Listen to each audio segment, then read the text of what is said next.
Mr. McAdams, you bring up a very interesting point.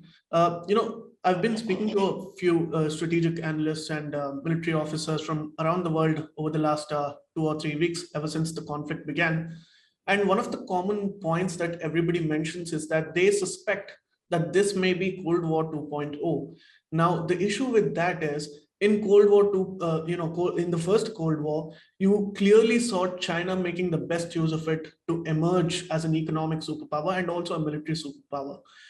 And as the US had a rather embarrassing exit from Afghanistan, do you think that the United States could actually afford to get into tensions with Russia at the moment because their focus was to maintain a proper attention on the Indo-Pacific theater?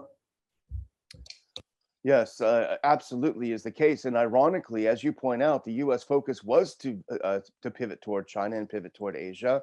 But what we're seeing now, ironically, and this is a classic example of U.S. foreign policy and foreign interventionism, we're seeing the U.S. foreign policy action achieving the exact opposite of what its stated goal is. Its stated goal is to contain China, to deal with China, to manage China, and above all, to keep China and Russia from developing a relationship closer than it already is. In fact, our policy is having the exact opposite effect.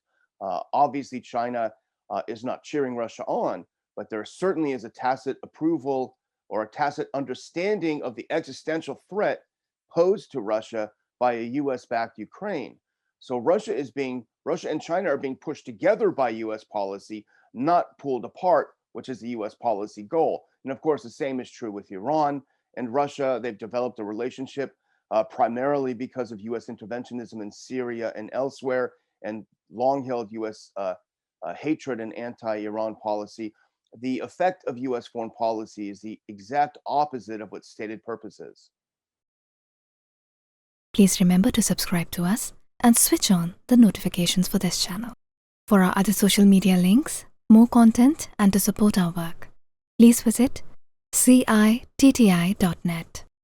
Dhanyavad. Namaskar.